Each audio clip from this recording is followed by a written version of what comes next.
Tá? Aí a gente ia começar, mas tudo bem. Tá todo mundo aí? Vamos começar? Vamos. Vamos Quem vai começar. fazer a prece? Vamos lá. Peraí que eu marquei um negócio aqui. Eu vou ler um pedacinho do capítulo 27. É um trechinho pequenininho. Que ontem saiu no meu culto no lar. E eu achei muito interessante. Depois eu explico por quê. Então, é Evangelho segundo o Espiritismo, capítulo 27, né?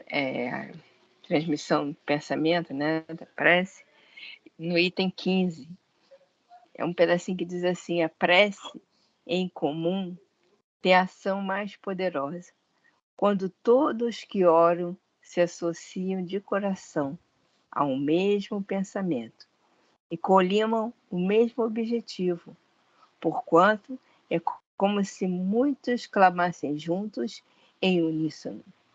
Mas que importa seja grande o número de pessoas reunidas para orar, se cada uma atua isoladamente por conta própria?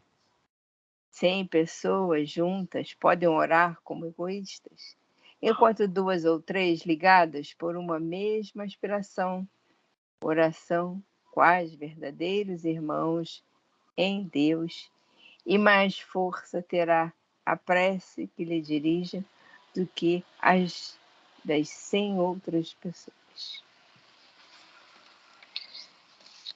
Eis aí a importância da nossa prece, de nós estarmos todos com o pensamento reunido na mesma prece. Não cada um fazendo uma prece individual, mas todos vibrando no mesmo momento, na mesma prece, na mesma oração. O nosso pensamento unido tem mais força, transforma-se numa luz poderosa, cheia de vibrações intensas, que podem alcançar os pontos mais distantes do planeta Terra e das moradas infinitas da casa do Pai e as infinitas criaturas, de acordo com a necessidade e com as possibilidades. Mas nós, humildes que somos, queremos levar para aqueles nossos irmãozinhos que não puderam estar hoje conosco no estudo, mas que certamente terão a oportunidade de ver a gravação. Os nossos irmãozinhos que estão necessitando de auxílio, nesta noite, de um amparo, de um ombro amigo, seja qual for o tipo de auxílio. Esta prece buscará cada um deles e servirá de bálsamo para as suas necessidades. Os doentes, os que estão passando pela experiência amarga da depressão, os que estão solitários, e aqueles nossos irmãos que ainda estão na ignorância, na estupidez de não conhecerem realmente Deus, de não encontrarem a verdade das suas leis, não sabem nem da eternidade da alma, que dirá da reencarnação. Envoltos no seu próprio pensamento, no seu próprio egoísmo, no seu próprio orgulho, na vaidade, na arrogância, na prepotência. São tão intolerantes, indiferentes, chegados à perversidade. Em muitos casos, até maldosos, perturbados, perturbadores. Essa prece em conjunto abraça todos esses irmãos, segundo suas necessidades. E nós vamos ficando aqui no nosso estudo, unidos em pensamento, fazendo esse estudo como se fosse uma prece, todos voltados no mesmo pensamento, na mesma ideia, formando uma corrente de força de luz, de paz e de amor. Que assim seja, que assim se faça, agora e sempre, graças a Deus. Muito obrigado. Graças a Deus. Boa noite, conselheiro. Boa noite, seu Roberto. Conselheiro, Boa noite, Afane, seu Roberto, Lisa. Boa noite. Mandei umas frutas das cenouras. Pois Oi? é, né? E pior que ela não trouxe. Boa noite, Jorge. Boa noite, Afrânio. Boa noite. Boa noite, seu Roberto. Então, vou falar rapidinho. Eu li esse pedacinho, porque quando eu estava fazendo o culto que caiu essa parte, eu me lembrei muito daquelas nossas preces e nossas orações no Grupo Espírita Maria Vaz, que quando uma pessoa estava fazendo prece, todo mundo ficava assim. Aí eu me lembrei disso, sabe? Eu achei assim, nossa, um toque bem assim profundo, né? Vamos todos pensar juntos e não cada um no seu, entendeu? Vamos fazer corrente para ter mais força, para atingir mais lugares e mais pessoas, né? Acontecia muito. Sempre bom. É sempre bom alertar sobre isso, sempre bom. Acontecia com muita frequência. Sim. E nem era assim, pensando, não, era falando mesmo, né? Então todo mundo ouvia. Mas, bola para frente, vamos corrigir nossas ações. Vamos lá. O importante é nós tomarmos conhecimento deste assunto. Sim. Para que não se repita. Sim. Bom, hoje o estudo é esse, Evangelho segundo o Espiritismo, estamos no capítulo 13. Vamos começar o item 7, né? 7. Eu ia falar 15, 17? Pois é, tem aquela paginazinha que ficou para trás. Sim, das migalhas. Dá só uma lidinha nela rápido, não vou nem comentar. Vamos começar pela página, então? Tá, porque a página encerra o outro assunto, 6. Tá bem. Não, então vou tirar o livro aqui para poder... Vamos lá. É do livro Estude e Viva, psicografia de Francisco Cândido Xavier e de Valdo Vieira pelos espíritos Emmanuel e André Luiz. Nós estamos no capítulo 20, que se refere ao Evangelho segundo o Espiritismo, capítulo 12, item 5. Por acaso também a pergunta 632 do Livro dos Espíritos.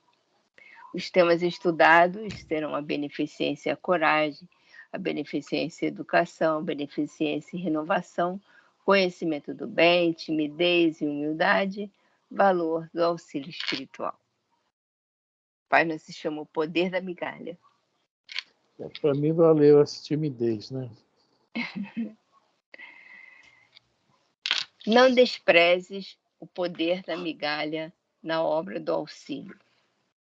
O prato simples que partilhas com o irmão em penúria não resolve o problema da fome. Entretanto, ele, em si, não é apenas favor providencial para quem o recebe, mas também mensagem de fraternidade expedida na direção de outras almas que se inclinarão a repartir as alegrias da mesa. A peça de roupa com que atendes ao viajor, estremunhado de frio, não extingue o flagelo da nudez. Todavia, ela em si não constitui valioso abrigo para quem a recolhe, mas também apelo silencioso para que amigos que esperam unicamente um sinal de amor para se entregarem aos júbilos do serviço. Acontece o mesmo com a moeda humilde que a justa beneficência. Faz pesar no valor da cooperação e com o livro edificante que, funcionando no apoio a companheiros necessitados de esclarecimento e consolo, nos obriga a meditar no impositivo da cultura espiritual. Em muitas circunstâncias, é um gesto só de tua compreensão que salvará alguém da calamidade iminente. E, em muitos casos, uma só frase de tua parte representa a segurança de comunidades inteiras. Bem-aventurado todo aquele que estende milhões à supressão dos problemas de natureza material, e bem-aventurado todo aquele que cede algo de si próprio, a benefício dos outros, ainda que não seja tão somente uma palavra de bênção para o conforto de uma criança esquecida. Não despreze o poder da migalha na obra do auxílio. Por dádiva da sustentação e misericórdia para felizes e infelizes, sábios e ignorantes, justos e injustos, Deus entrega o sol por atacado, mas por dom inefável, capaz de conduzir as criaturas com harmonia e discernimento no rumo da perfeição, das perfeições divinas. Deus dá o tempo, trocando em miúdo através das migalhas dos minutos, iguais para todos. O coração humano é comparável a cofre, repleto de riquezas incalculáveis, e ninguém o possui impenetrável ou inacessível. Habitualmente resistirá a golpes de martelos, a ação de gazuas e até mesmo ao impacto de explosivos e provas de fogo. Mas quase sempre é a tua migalha de humildade e paciência, bondade e cooperação que simboliza a chave capaz de abri-lo. Pois é. Como vale a migalha, né? Um pouquinho, um mínimo mesmo, e tem um valor enorme. Às vezes a gente acha tão pouco, não devo fazer isso, vou fazer isso, naquela dúvida, e Emmanuel aí é bem claro, né?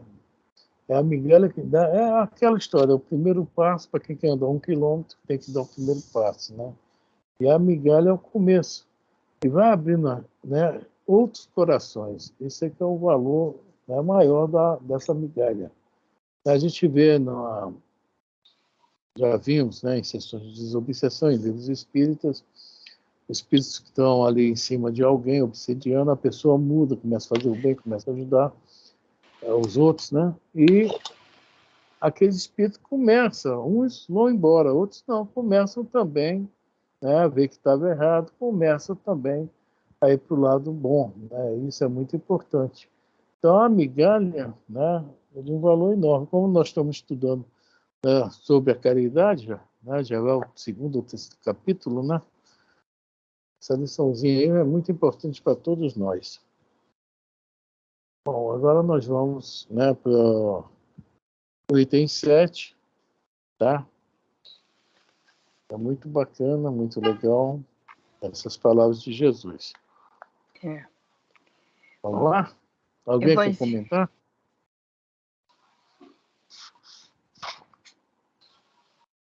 Então, vamos embora, Elisa. Evangelho segundo o Espiritismo.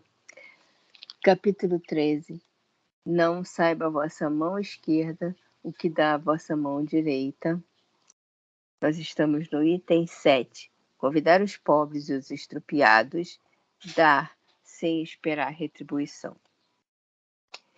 Disse também aquele que o convidara: quando derdes um jantar ou uma ceia, não convideis nem os vossos amigos, nem os vossos irmãos, nem os vossos parentes, nem os vossos vizinhos, que forem ricos, para que em seguida não vos convidem a seu turno, e assim retribuam o que de vós receberam. Quando derdes um festim, convidai para ele os pobres, os estrupiados, os coxos e os cegos, e sereis ditosos, por não terem eles meio de vos retribuir, pois isso será retribuído na ressurreição dos justos.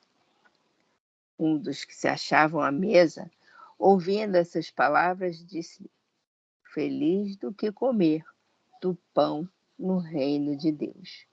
Lucas, capítulo 14, de 12 aqui, versículo de 12 aqui.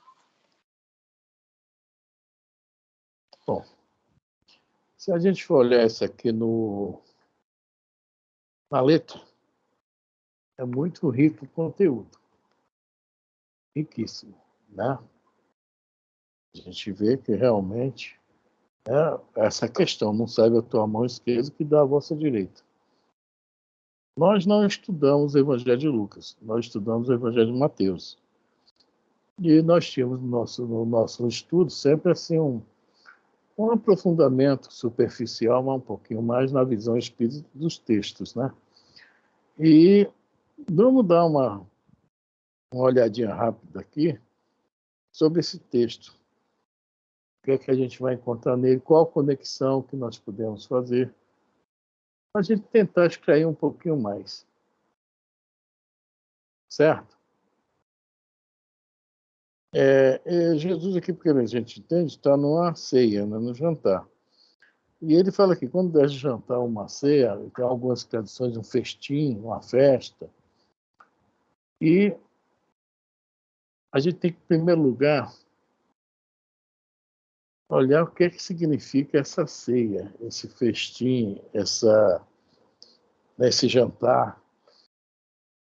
O que é que significa, no que Jesus quis passar para a gente. O que é que significa isso, olhando pelo olhar espírita do negócio. E a gente faz uma primeira conexão. Tem uma passagem no Evangelho que há uma obra de arte que é uma das mais bonitas que existe. Todos conhecem, não tem quem não conheça, aquela famosa obra, né, A Santa Ceia. Acho que é mais que bem conhecida, né? Jesus está ali, convida os seus discípulos e tem um papo com eles, porque dali ele vai sair direto para Jerusalém, vai ser entregue e crucificado, né? Vai preparar, vai dar mais uma lição aos discípulos e prepará-los, né? A gente vê a importância da ceia, essa reunião. A Elisa falou sobre a prece. Todos rezarem para ter a comunhão de ideias. Aqui é a mesma coisa. Aqueles que estão participando geralmente de uma ceia estão geralmente dentro de uma mesma comunhão de ideias, de valores, etc. Né? Nós podemos ver que nós aqui mesmo neste instante somos 4, né? 1, 2, 3, 4. Nós estamos numa comunhão, nós estamos numa ceia, nós estamos num jantar, estamos numa festa. O que é que nós estamos comendo aqui? Vamos agora ver. Jesus, durante a ceia, fala para os seus discípulos. Né, pega um pedaço de pão, parte, dá um pedaço a cada um e fala: Este é o meu corpo. O meio. Depois dá uma taça de vinho para cada um. Este é o meu sangue. Bebei-o. Né? Então, nós já estamos vendo que essa ceia, esse jantar que Jesus está falando aqui, tem algo a mais do que a gente enxerga vendo no literal. O que é o corpo de Jesus? O pão espiritual. É o seu evangelho. Ele esteve com seus discípulos, ensinou a seus discípulos e dividiu com eles aquele pão. Não vim aqui somente fazer a vontade do Pai. Está lá no Evangelho de João. Né? Ali está o pão. Ele está dividindo. Aí, mas aqui no negócio está assim, não convidai nem seus amigos. Nós estamos agora nesse jantar.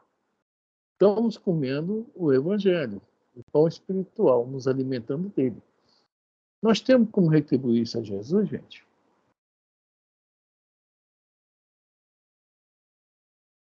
Então, está dando para entender essa questão aí? Né? E o sangue? Tudo que Jesus fez durante toda a sua evolução é esse sangue, que o sangue é vida. Né? É a vida dele. Ele está nos oferecendo também a oportunidade da mesma caminhada. Beber do sangue dele, que ele já é um espírito puro, perfeito. Mas será que tem muita gente que vê isso assim, até como uma, já ouvi falar, autopromoção, né? Algumas passagens do Evangelho. Mas se a gente for olhar, estudando, porque a pergunta 625 do Livro dos Espíritos, Kardec pergunta: qual o tipo mais perfeito que Deus tem oferecido, ou seja, no presente, tem oferecido, né, para a humanidade como modelo e guia? A resposta é pequenininha: Jesus. Então vamos ver todos os outros mestres que apareceram aqui, todos fizeram a sua parte, a sua missão, tanto que eles são até hoje lembrados. É um Sócrates, é um Confúcio, é um Lao Tse, é um Krishna. Mas ninguém, cada um trouxe um pedacinho, digamos, né? Foi confeccionar uma roupa, cada um trouxe um pedacinho dessa roupa. E foi fazendo costura, os profetas, costurando, para fazer um todo. Jesus não, Jesus é um todo. Ele trouxe tudo. Qualquer um que pegar o Evangelho de qualquer outra religião, isento de parcialidade, vai ver que Jesus realmente está acima de todos. Então, na Santa Ceia, Jesus convida os seus discípulos para comer do seu corpo, o pão. Esse convite é feito a todos nós. Né? Para a gente entender um pouquinho mais, ele você está com o evangelho comum aí na mão ou não? Não é só três linhazinhas, eu leio aqui. Beleza? Está sem som. Tu lê aí, não está aqui na minha frente, não. Então, vou ler. No Evangelho de Mateus, tá, no capítulo 11, versículo 2 a 5, João Batista estava preso ainda, antes de ser decapitado. E vou ler aqui. João, ouvindo no cárcere sobre as obras de Cristo, enviou seus discípulos e, por meio deles, disse-lhes: És tu aquele que vem ou esperamos outro? Ou seja, o famoso Messias. É ele ou vamos esperar outro? Jesus, em resposta, disse-lhes: Ide anunciar a João o que ouvis e vedes. Detalhe: ouvir e vedes, tá? Que aqueles têm olhos de ver e ouvidos de ouvir. Então tem que ser espíritos preparados para poder passar a verdadeira mensagem para João. Né? Cegos voltam a ver, coxos andam, leprosos são purificados, surdos ouvem, mortos são erguidos. E o finalzinho aqui: pobres são evangelizados. Nessa conexão aí já deu para entender o que é esse convite para o jantar. Pobres são evangelizados. Coxos andam, cegos voltam a ver. Nós já estudamos várias vezes sobre isso, já falamos sobre isso. Quem são os cegos espiritualmente? Eu posso estar com esse evangelho aqui na mão, ler, não compreender nada, pegar nada dele. Então eu estou cego espiritualmente. Ou então ler e não praticar o mínimo possível do que ele me ensina. Né? Coxos andam. Posso andar junto com o evangelho, mas não me levar, não voltar a andar, está sempre mancando, sempre errando, sempre vacilando. Então, né, pobres são evangelizados. Convidar os pobres e os expropriados. É o nome aqui desse item 7. Está dando para pegar, gente? O fundo do negócio? Já deu para fazer isso, né? Seu Roberto, Consuelo. É bem sutil, né? É bem sutil essa vou usar a palavra ilação, né, que ele faz com a verdade maior, e para nós que estamos engatinhando ainda, engatinhávamos mais, hoje a gente está começando já vamos dizer, a caminhar com os próprios pés. Desculpa aí, eu estou lembrando aqui de um detalhe, o verdadeiro homem de bem, aquele que pratica a lei de justiça, de amor e caridade. Estou lembrando que eu estou... à medida que quando foi lendo aqui, eu abri lá o verdadeiro sentido da palavra caridade como entendia Jesus, na 886. Não é? Então, hoje, nós que convivemos na seara espírita, ou espiritualista, como queira, que é a mesma coisa, tá? Alguns, ou seja, a maioria tem a ferramenta na mão, que é essa que nós estamos aqui estudando, e outros têm o talento, que é o desdobramento da ferramenta, que é a área mediúnica.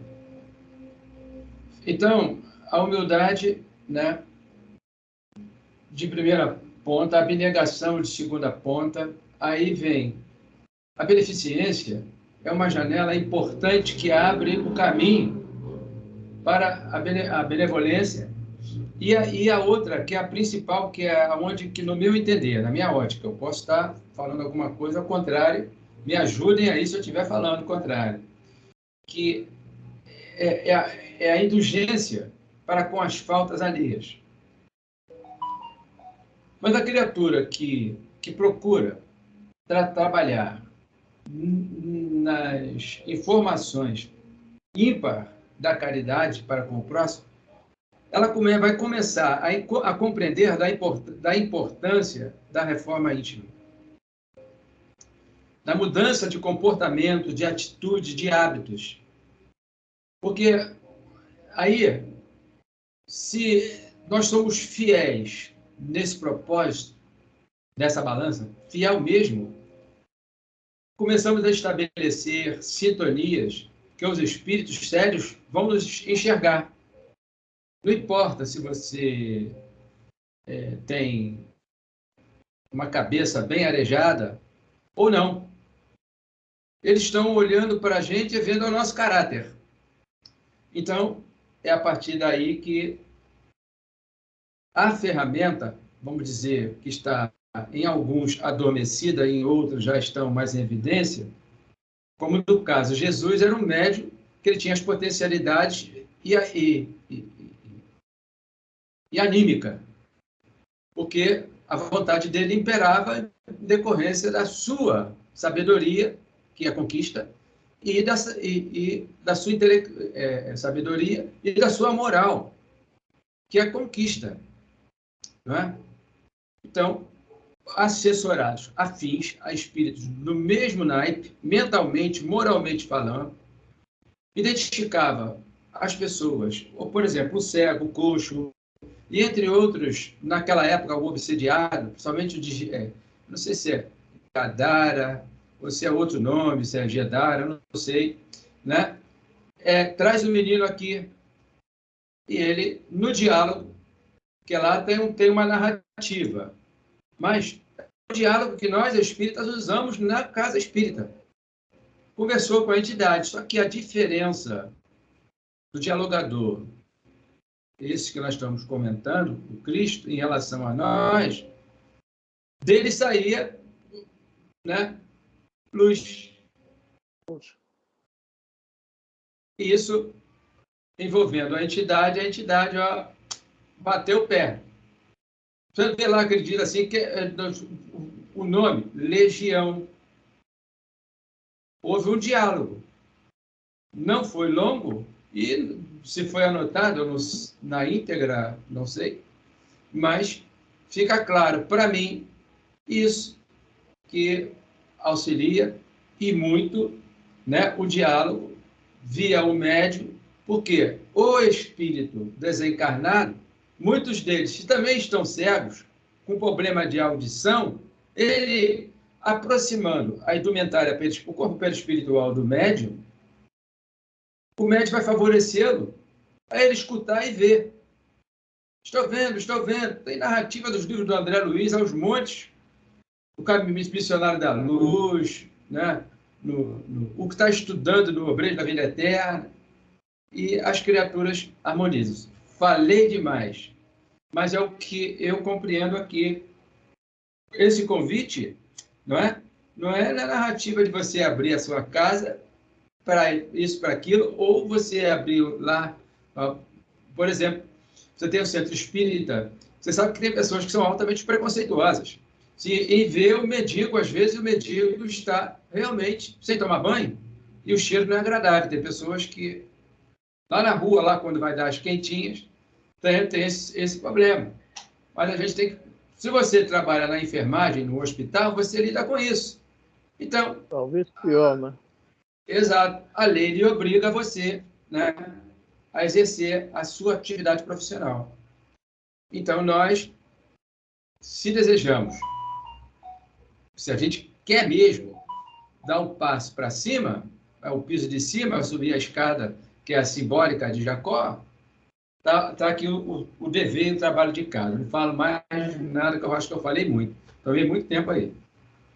Nada. Participou, isso é bom. Seu Roberto Consuelo.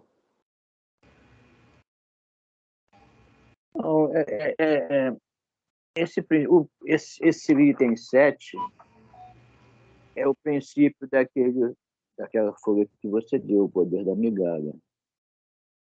Porque aqui demonstra que nós não devemos convidar os ricos, os parentes, porque eles vão retribuir. E o convite não é da intenção de ser retribuído, de ter retribuição. A intenção real é de servir. É o poder da migalha. Está dando uma migalha. Que migalha é essa? De alimento? Não, talvez não. Né? O prato de pão nem sempre mata a fome.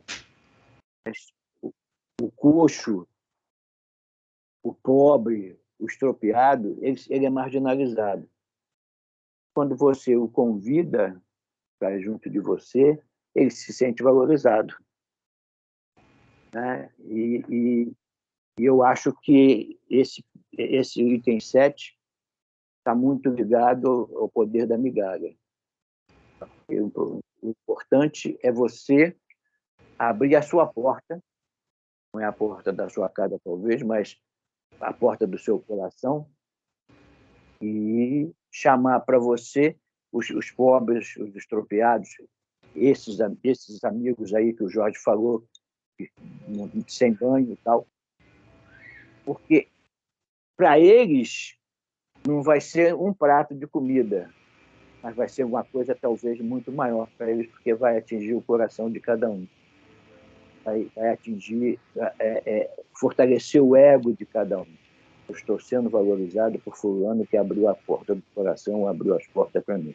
Ele não está me oferecendo um prato de comida, ele está me oferecendo o coração, está me oferecendo o amor. É aquilo que eu estou precisando por ser marginalizado. É isso que eu entendi. O item 7 com o poder da migalha da folhinha que você entregou. Consuelo, entrou e saiu.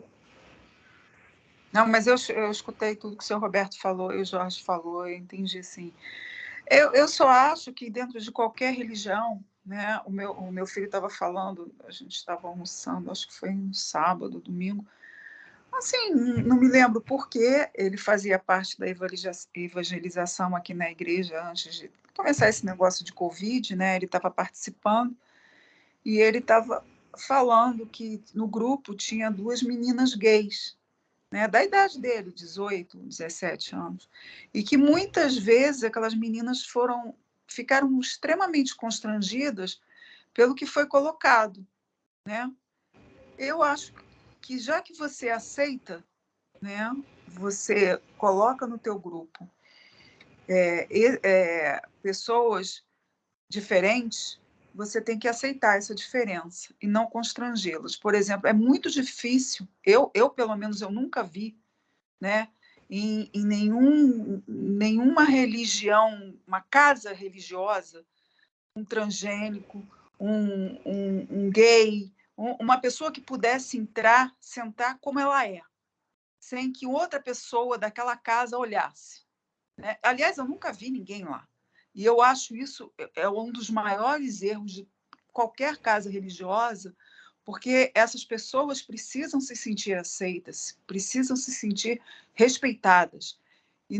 E elas são maltratadas desde a descoberta do que elas são, né, que elas se descobrem, até a morte delas.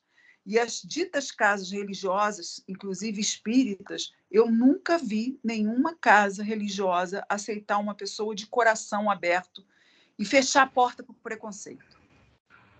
Né? Hoje postaram no Maria Vaz o padre falando, e ele fala do gay. Eu achei de um extremo mau gosto, me desculpe, mas eu acho que nós já estamos em 22, isso está sendo colocado por Deus para a gente aprender a aceitar a pessoa como pessoa, porque nós somos espíritos. Espírito não tem sexo, né? E as pessoas não são respeitadas, são ridicularizadas, são maltratadas, e isso em todas as religiões. E quando o seu Roberto fala abrir o coração, eu acho que a gente tem que abrir o nosso coração e fechar muito a porta do preconceito. Porque o que eu vejo em todas as religiões é muito preconceito. É preconceito com outra religião, é preconceito com o sexo da pessoa, se a pessoa é assim, se é cozida e sopada, se ela tem problema sexual, isso é um problema dela. Com quem ela dorme é problema dela. Eu acho que problema mesmo, vocês me desculpem, problema mesmo que a gente deve orar é para um médico do INSS que não atende uma pessoa que está precisando voltar a trabalhar ou está precisando receber aquele salário mínimo miserável para viver. Entendeu? Isso sim. Agora, o problema sexual é o problema sexual de cada um lidar com isso e, às vezes, lidar mal porque portas religiosas são fechadas. Entendeu? Porque não conseguem chegar para conversar, porque não são aceitas. E eu acho que essa migalha é o ouvir, é o aceitar, é o respeitar. Me desculpem, mas o que eu vejo por aí em todas as religiões, sem exceção, é uma hipocrisia com a sexualidade absurda. Porque a gente não sabe o que cada um é quando se fecha a porta. Né? E como é que a gente pode olhar para o outro e falar porque o fulano é assim, com sexo? Ué, isso é um problema dele. Como ele lidar com sexo, o problema é dele. Eu acho que tem coisas piores no mundo, como uma politicagem nojenta, sabe? Um médico que não atende quando tem que atender, que ele é pago para isso, uma polícia que mata. Isso sim a gente deve falar. Não de sexo. Eu acho que sexo é problema de cada um. A gente deve ajudar, né? Mas não falar mal, não julgar, não apontar o dedo, não entrar em discussão, sabe? É só acolher, como o senhor Roberto falou, abrir o coração. Só isso. É isso aí, tudo bem. Essa questão aí do sexo, do gênero, sei lá de quê, é uma questão um pouco complicada, professor, que se a pessoa vai para uma casa espírita é para se modificar, se mudar, ver onde está errado e consertar. De repente, a pessoa vai e se acha. Tá? Nós tivemos um problema no nosso Zap por causa disso, tá? Porque se falou alguma coisa sobre inversão de sexo durante a reencarnação, a pessoa se sentiu, eu não me lembro se foi esse o assunto, se sentiu importunada, falou um monte de bobagem e foi embora, falando que todo mundo era preconceituoso. Não é bem assim. Eu acho que eu, quando eu era jovem, na igreja lá em Minas, católica, onde nós fizemos a nossa festa de 8ª série, foi na igreja, e, ensino médio hoje, antigamente era ginásio, e quem organizou a festa, eu vou falar o nome, é Lei, o nome dele. um super homossexual, super assumido. Só que ele tinha um respeito tão grande pela igreja e pelos outros, que ninguém via nele como homossexual. Impressionante isso. Nenhum de nós, ninguém, nem os antigos. O padre era um holandês grosso, ignorante, dava bronca na gente direto, me lembro, mas no Lei ele tratava que nem uma seda. Então, eu acho que é um caso que cada um tem que ver seu cada um. Eu quero me melhorar, me modificar, onde que eu estou errando, o que é que eu estou fazendo, né? Estudar sobre o assunto. Mas você acha que ser gay é crime, Afrânio? Não, não acho nada. Claro que não. Chico Xavier fala muito bem a respeito disso no Pinga Fogo. Muito ao contrário. É um espírito que precisa de mais atenção que os outros. Muito mais atenção que os outros. No Pinga Fogo, eu pergunto ele sobre essa questão. Isso em 1969, né, eu acho. E o Chico fala. Porque são geralmente pessoas que vêm com sexo invertido por provas, expiações, porque vacilaram muito. Eram homens, vacilaram muito, vêm no corpo feminino. Eram mulheres, vêm no corpo masculino. Ou são missionários. Os missionários vêm também, às vezes, o caso do Chico Xavier, que a maioria das reencarnações foi mulher, veio com corpo de homem. E aí você vê que o Chico Xavier era feminino. Agora, eu não sei se o Chico Xavier, entendeu? Veja bem, é uma questão. Eu estou em expiação, então o que é que eu tenho que fazer? Tenho que vencer a prova. Aquilo que eu precisava fazer, o que eu preciso fazer para vencer a prova, é justamente não retornar àquela vida que eu tinha anterior. Deu para entender o que estou falando, pastor? Esse que é o problema, não é preconceito. O que eu estou tentando falar... E leva que os outros são preconceituosos. Mas se as pessoas não aceitam elas como ela é, como é que ela vai entrar numa casa assim? Você entendeu? Você está entendendo o que eu estou falando? É isso que eu estou falando. Como é que um transgênero vai entrar numa casa religiosa se ninguém aceita ele desse jeito? É isso que eu estou falando. Bom, veja bem, eu acho que se a casa é minha, eu aceito na boa. Não tem problema não, entra. Na boa, não tem esse papo não. Poderia só, rapidinho. No grupo que nós frequentamos, tem 2 casais. Elas né, são meninas. E não são constrangidas. E participam da reunião de estudo. Né? Boa. E ninguém, né, as olham como né, assim como um olhar de preconceito. Eu fico olhando para as pessoas, né, e eu vi só uma senhora, uma jovem senhora, assim com um olhar assim um pouco, não falei nada, fiquei quieto. Pela primeira vez que eu vi o olhar, né? Enfim, é questão da educação, porque eu vou usar a palavra gênero agora, em geral, porque isso veio de pouco tempo aqui no Brasil. Sempre houve, né? Só que, como a Consuelo comentou, isso não era tão propagado. Isso começou no período aí quando iniciou a TV Globo mostrando, né, e falando do gênero meninas e meninos andando de mão dadas que você se identificaria para evitar certos preconceitos. Você vê que muitas pessoas aí lá linchavam. Esse é o problema. Não, agora esses aí que linchou, que fez isso, vão sentir na pele também, porque vão receber corpos. Agora você vai para o corpo, ou feminino ou masculino, para você aprender. Porque a lei ela é austera, ela é severa. Agora, passando para a questão... deixa eu só comentar uma coisa. Chico Xavier, não sei se foi... Alguém chegou, eu não vou falar o médium, porque eu não sei se foi ele, mas uma pessoa que chegou próximo ao Chico Xavier e disse, esse homem parece ser gay. Aí o Chico, o que você pensava perto dele, ele escutava. E ele chamou essa pessoa reservadamente e comentou, meu filho, você não sabe o que está falando. O jeitinho dele, né? Você não sabe o que está falando.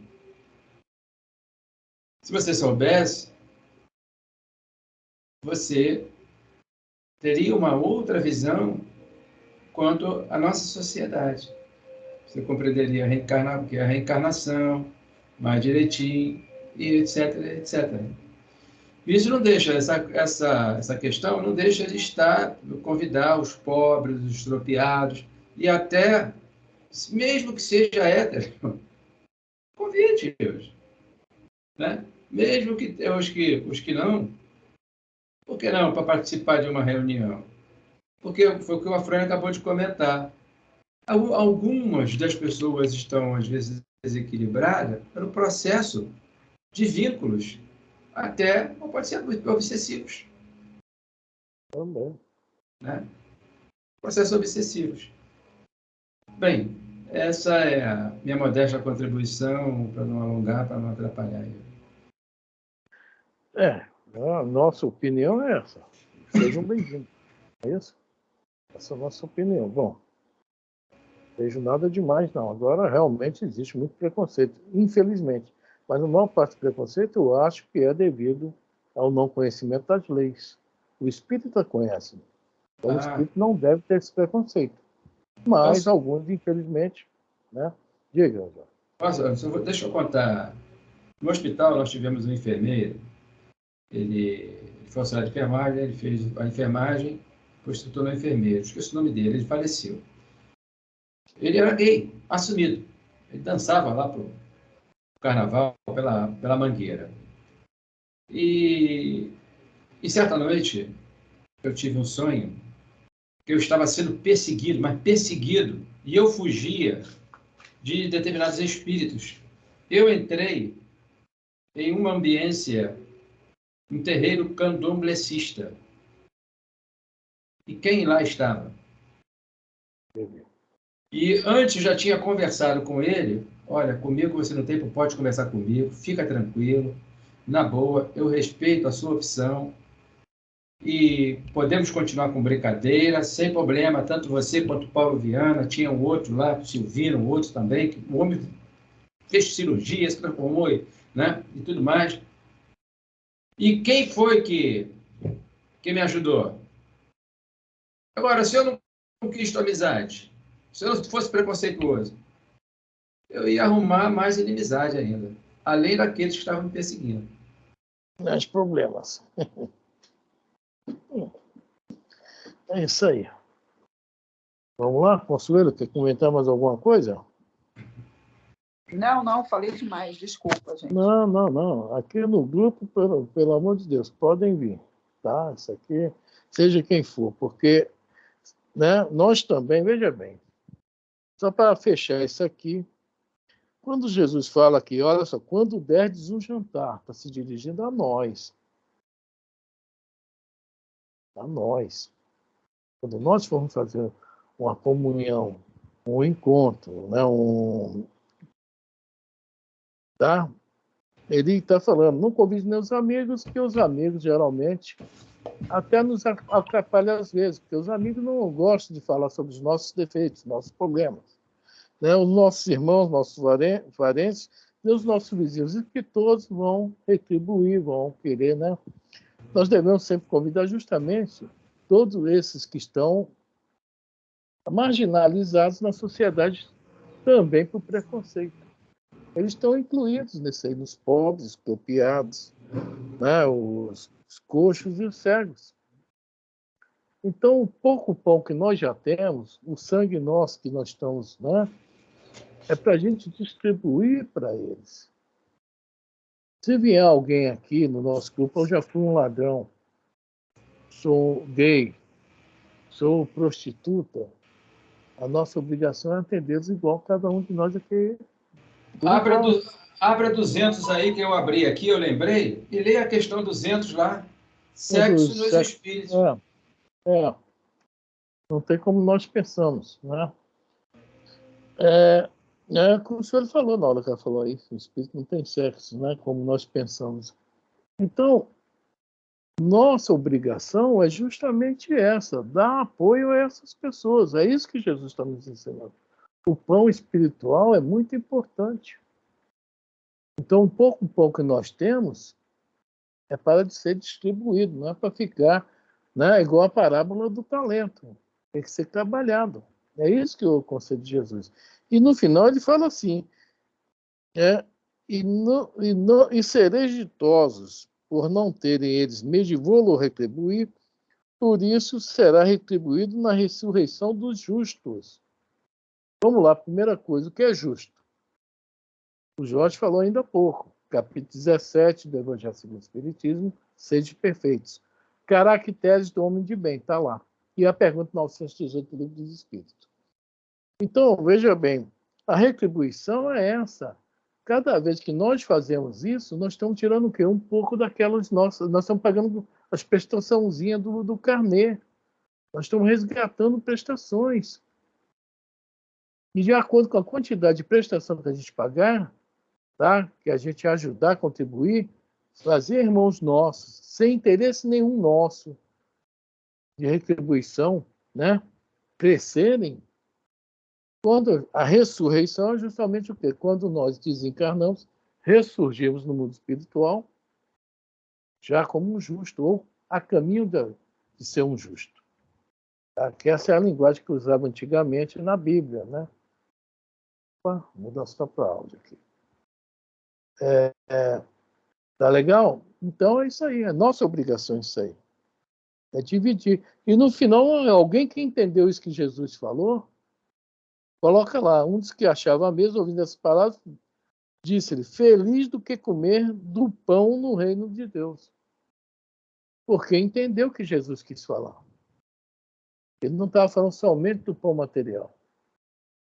A necessidade de a gente que já tem um pouquinho do pão espiritual distribuir. É a nossa responsabilidade. O assunto que a Consuelo levantou aí realmente é importante. O mundo está em mudança. Essas coisas acontecem, a gente tem que observar o que está acontecendo, por que isso está acontecendo. Porque, de repente, né, houve esse boom, aumentou demais. Alguma coisa tem a cara por trás disso. Que é? Não sabemos. Futuramente nós vamos saber. Talvez nessa reencarnação, talvez numa próxima. Nós vamos compreender isso. Agora, o que o Jorge também falou, temos que tomar cuidado.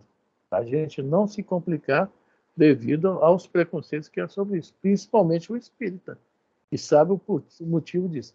Aquele filme, Minha Vida na Outra Vida, quem viu, tá, de uma senhora que começou a sonhar que morava na Escócia. Vocês viram esse filme? Alguém viu? Passou já tem uns 10 anos atrás. Alguém lembra desse filme? Não. Tem na internet. Minha Vida na Outra Vida. Vou contar um minutinho dele rapidinho. Uma senhora arquiteta estava começando a ter sonhos de uma mulher que era espancada, era estuprada pelo marido, tinha 1001 problemas lá na Escócia. E tinha alguns filhos, que ela morre e os filhos ficam, na ideia dela, abandonados. E realmente foram levados para orfanato, etc. Tal. Bom, ela começa a ter esses sonhos, e ela começa a se lembrar que quando ela era criança, ela fazia uns desenhos que tinham a ver com os sonhos. E ela descobre, né, vai estudar sobre o assunto, descobre a palavra reencarnação. E não me lembro como ela chegou na cidade, na Escócia, ela era americana, tá? Desculpa falar esse detalhe. Chegou na cidade na Escócia, onde ela viveu uma vida passada. E procurou quem era ela, ninguém sabia que naquela época que ela vivia essa encarnação atrás. A Escócia era também um lugar bem paupérrimo, digamos assim. Até que conseguiu localizar a família dela, os filhos, conseguiu ver, ela, tipo assim, 35 anos, os filhos dela, que eram 5, mas já tinham morrido só tinha 4 vivos, tudo com 80 e poucos anos. Ela conseguiu encontrá-los, reuni-los. Olha só que legal o filme é muito bom. Aí ela estava grávida de uma menina, já tinha feito os exames. Bom, acaba aí o filme, que o filme não é espírita. Apesar de ser bem espírita, não é espírita. Ela vê a família, aquele negócio todo, etc. O nosso querido Marco Aurélio, que tem uma visão bem, né? Passou esse filme lá e botou para a gente pensar por que ela estava sonhando com a família, tá, naquele momento da gravidez. Conhecendo a doutrina espírita, logicamente, aquela menina que estava reencarnando era o marido dela. Tá? Inversão, porque ele fez sofrer muito. Ele vinha agora como mulher. Foi a conclusão que foi chegada no estudo nosso lá. E realmente tudo tem a ver. O que acontece? A aproximação dele fez ela lembrar do sofrimento dela no passado. Porque tudo aquilo que ela passou lá atrás foi muito sofrimento. O filme é muito bom, gente. Minha Vida na Outra Vida. Quem puder ver, tem na internet. Tá? É muito legal mesmo. Apesar de não ser espírita, é bem espírita. Tá? Bom, o que é que nós vamos fazer agora, Elisa?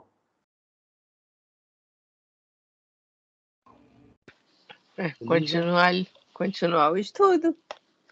Então vamos lá, item 8, né? Alguém quer falar mais alguma coisa do item 7? Desculpe. Vamos lá, então. Item 8.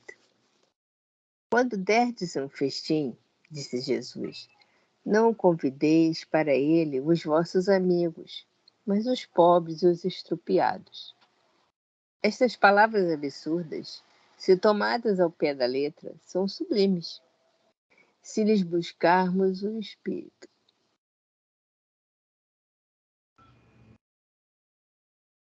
Oi? Não é possível que Jesus haja pretendido que, em vez de seus amigos, alguém reúna à sua mesa os mendigos da rua. Sua linguagem era quase sempre figurada, e para os homens incapazes de apanhar os delicados matizes do pensamento, precisava servir-se de imagens fortes que produzissem o efeito de um colorido vivo.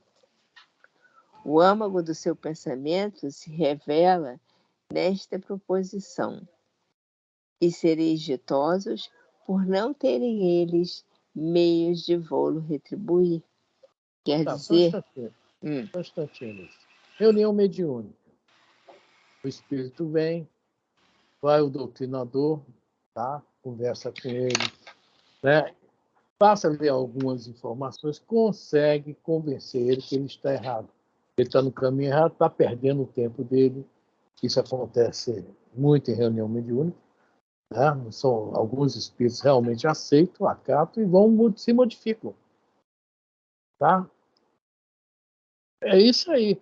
Esse doutrinador vai receber alguma gratificação, algo de alguém, está escrito aqui, né? Será retribuído na ressurreição dos justos. Ou seja, o pagamento que ele tem que se importar, ele não tem que se importar com pagamento nenhum, porque para ele já será dado, tá, créditos para abater aquela dívidazinha. Todos nós, infelizmente, temos, né? É isso aí que tá bem legal aí, né? Isso aí de todos para não ter meio de Lula retribuir. Às vezes aquele espírito vai para, né? Geralmente sai dormindo, já vai para uma reencarnação, se preparar para a reencarnação ou direto para a reencarnação. Nem ele, às vezes, pode realmente ajudar aquela pessoa que o médico que o ajudou, a pessoa que o esclareceu, a casa que o recebeu, os espíritos que o trouxeram. Olha quanta gente que ele tem para agradecer aquele espírito que se modificou. Mas isso não fica em vão. O homem lá em cima está anotando tudo na nossa fichinha.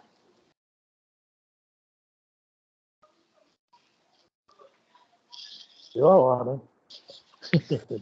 Vamos lá, Elisa. Só acabar esse parágrafo, então. Tá. Ou deixa para ler de novo semana que vem? Não sei, você que sabe. Não, vamos voltar no 8 semana que vem.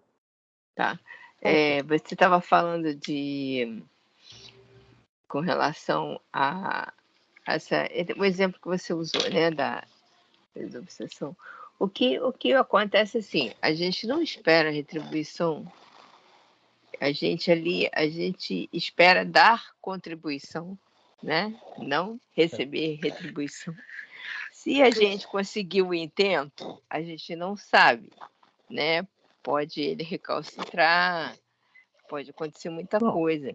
Mas quando a gente consegue atingir e a gente sente que atingiu, a gente tem a satisfação não da vaidade, eu consegui, não, de sentir, quer dizer, eu acredito que sim, né, Jorge? De sentir que naquele momento aquela pessoa conseguiu ser tocada, não por você, mas pelos os ensinamentos de um caminho melhor, de buscar uma realidade melhor, sair da treva e começar a trilhar o caminho da luz, digamos assim, trocando em miúdos, né? Seria isso. Porque a gente não sabe o que vai acontecer realmente com aquele irmãozinho, mas a gente né, a torce é feio, né? Mas a gente quer muito que aquilo seja o caminho certo para ele seguir, né? Que ele tenha vontade, que ele tenha persistência de seguir naquele caminho. Então, essa é a satisfação, não da vaidade de conseguir, a satisfação de ver que um irmão realmente conseguiu encontrar aquele caminho. Aquele caminho estava ali do lado dele e ele não conseguia enxergar, né? Por um momento ele conseguiu enxergar, podia ser você, podia ser qualquer outra pessoa. O importante é que ele enxergou, não com quem foi, né? Estou errada, Jorge? Não. Então, Elisa, esse aí é um exemplo que eu dei para tudo em nossa vida, né? Eu dei o exemplo da mesa mediúnica, mas isso é para tudo em nossa vida, é a nossa, né? Isso que é o legal, a gente não tem que esperar retribuição, nunca pensar nela. Tá? Sim, Isso a que é o gente tem que ensinamento ali. dar a contribuição sem esperar a retribuição. Tá de É o graça, pão, de né? graças. Recebeu, vai transmitindo. É o pão, Antes, não. antes de Pode falar, finalizar, eu gostaria de voltar àquela conversa, a bola que a conselheira levantou, mas eu só vou ler só. É a questão 200 do livro dos Espíritos, Século dos Espíritos. Tem sexos dos espíritos? É a pergunta que o Kardec fez. Aí os espíritos disseram, não como o entendeis, pois que os sexos dependem da organização. Há entre eles amor e simpatia, isso lá os espíritos, tá? Mas baseado na concordância dos sentimentos. Aí na pergunta 201 vem o que a Frânica comentou lá em relação ao filme, que ela ficou grávida. Aí ele não contou o final, ele contou só isso, que ela ficou grávida. Aí a pergunta 201, que diz assim, ó, em uma nova existência após o espírito que animou o corpo de um homem, animou o corpo de um homem, animal de uma mulher e vice-versa, está falando, foi homem, reencarna no corpo feminino e vice-versa. Aí a resposta, de certo, são os mesmos espíritos que animam os homens e as mulheres. Então, quando ele fala da organização na 200, é para o lado de cá, que é necessário para separar o que é o macho e o que é a fêmea. Desculpa aí eu usar macho e fêmea, mas só nesse sentido. É isso aí. Eu parei